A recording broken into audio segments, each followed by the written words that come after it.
time to focus on the Central Valley's most wanted. Tonight, the U.S. Marshal Service is looking for Francisco Aguilar.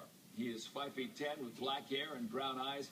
He's a gang member and parolee at large. Joe Basil of the U.S. Marshal Service Fugitive Task Force joins us now with more on Francisco Aguilar. Joe, good to see you. Good to see you. Thanks, Monty. This guy, Francisco Aguilar, we've dealt with him before. We've arrested him before. He's a habitual absconder.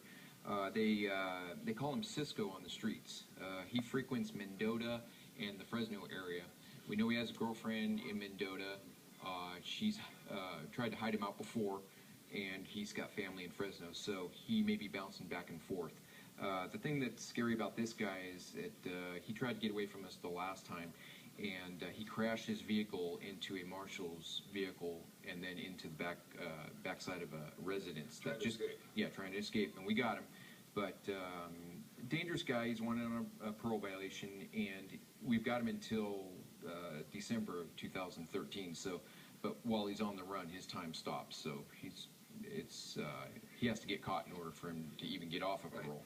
So we're hoping that the viewers recognize him. He does have a great big tattoo on the side of his face that says Valerie and some lipstick marks, so he's easy to spot. But I consider him armed and dangerous just because of his prior actions. Sure. So if somebody spots him, they should call you right away.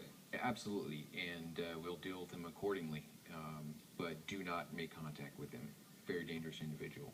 All right, Francisco Aguilar. Now, did you say there were some successes recently? Yeah, we've got a couple of success stories. The first success story is the story that the guy we profiled last Saturday, Luciano Zamora. We were able to apprehend him Thursday, and it came from a viewer's tip, so kudos to them. It was basically a textbook arrest, and he was apologetic at the time of the arrest, and telling us that he was just getting ready to turn himself in. So they all say that, though. Sure.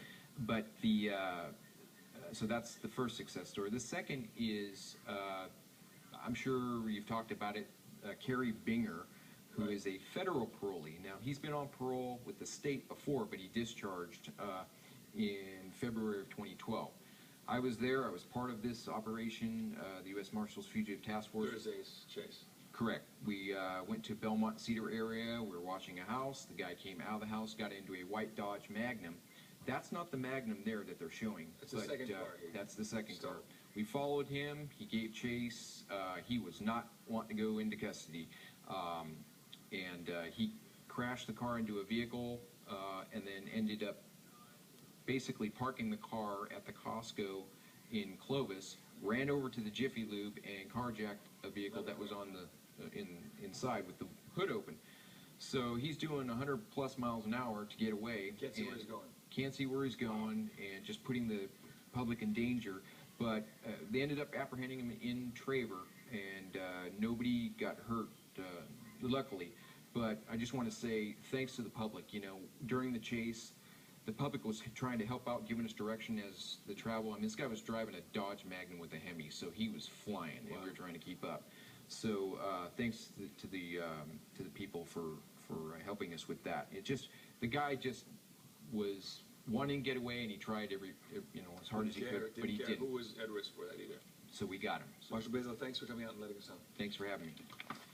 All right, again, the U.S. Marshal Service is looking for Francisco Aguilar. He is, again, 5 feet 10 with black hair and brown eyes. He is a gang member and parolee at large, considered armed and dangerous. If you have any information on him, you're asked to call the U.S. Marshal Service at 559-487-5543.